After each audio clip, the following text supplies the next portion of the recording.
Bagi beberapa orang, kerja bisa menjadi hobi atau kegemaran. Anda bisa saja merasa senang ketika bekerja atau merasa terlalu bersemangat setiap kali melakukan pekerjaan Anda. Tentu, hal ini merupakan hal yang baik dan menguntungkan. Semangat bekerja yang besar bisa menjaga Anda agar tetap produktif dan pekerjaan Anda menghasilkan hasil yang maksimal. Namun, Anda harus berhati-hati. Di Jepang, kerja berlebihan bisa membawa kepada kematian. Jepang merupakan salah satu negara maju di dunia yang memiliki keindahan alam yang sangat bagus. Selain itu, Jepang juga memiliki sumber daya manusia yang tinggi, etos kerja yang besar, dan disiplin yang tinggi. Jepang juga dikenal dengan teknologi super canggihnya, di mana di Jepang sudah diciptakan berbagai jenis robot. Jepang adalah salah satu negara yang mungkin lebih maju beberapa langkah dalam hal teknologi dari negara lainnya di dunia. Ini dikarenakan rata-rata masyarakat Jepang memiliki etos kerja dan disiplin yang sangat tinggi. Namun, dari segala keberhasilan negara Jepang, ada fenomena yang sangat mengerikan terjadi di sana. Fenomena itu bernama karoshi. Karoshi merupakan peristiwa kematian yang disebabkan jam kerja yang berlebih.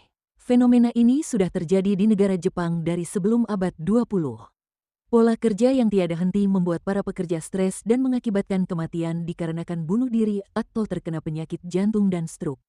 Tetsunojo Ehata, seorang ahli medis Jepang, mengartikan karoshi sebagai kondisi seseorang yang menjalani pola kerja yang secara psikologis tidak sehat dan mengganggu pola hidup. Dilansir dari Wikipedia, karoshi pertama kali muncul pada tahun 1969. Seorang pria berusia 29 tahun yang bekerja di Departemen Surat Kabar terbesar di Jepang mendadak meninggal terserang stroke. The Workers' Compensation Bureau of Japan's Ministry of Labor menganggap kematian pria tersebut akibat kerja yang berlebih. Pada bulan Juli tahun 2013, karoshi kembali merenggut nyawa seseorang di Jepang. Miwasado, seorang jurnalis politik NHK Jepang, ditemukan meninggal di apartemennya. Miwa diketahui bekerja selama 159 jam sebulan dan hanya mendapatkan libur selama 2 hari. Pada tahun 2015, Departemen Kesehatan, Perburuhan, dan Kesejahteraan Jepang mengungkapkan jumlah kematian yang diakibatkan karoshi di Jepang mencapai 1.456 kasus dalam kurun waktu 1 tahun. Hasil investigasi pemerintah Jepang pada tahun 2016 menyatakan, jika 12% staf di perusahaan Jepang bekerja lebih dari 100 jam selama sebulan. Karoshi terjadi karena persaingan tenaga kerja yang sangat ketat. Para karyawan muda yang beruntung mendapatkan suatu posisi pekerjaan berusaha mempertahankan posisi tersebut mati-matian. Jam kerja panjang yang diambil para karyawan muda Jepang dilakukan untuk memenuhi kepercayaan atasan mereka dan membuktikan bahwa diri mereka layak berada di posisi tertentu. Jika sampai seorang karyawan kehilangan pekerjaannya, kesulitan hidup menanti mereka di negeri yang biaya hidupnya tidak murah itu. Ada pula kultur di Jepang yang memandang karyawan yang pulang terlebih dahulu sebelum bosnya pulang sebagai hal yang aneh. Akibatnya, karyawan enggan jika ingin pulang duluan ketika jam kerja resminya sudah selesai. Akibatnya, karyawan-karyawan itu hampir tidak memiliki waktu istirahat.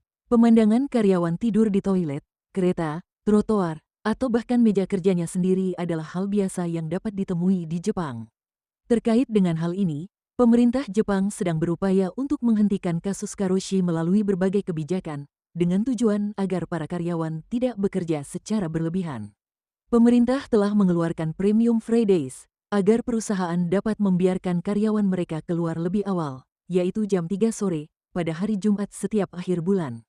Pemerintah juga ingin agar para karyawan mengambil lebih banyak waktu untuk liburan. Selain itu, karyawan juga berhak atas 20 hari cuti dalam setahun. Namun pada faktanya, sekitar 35% karyawan tidak mengambil jatah cuti mereka.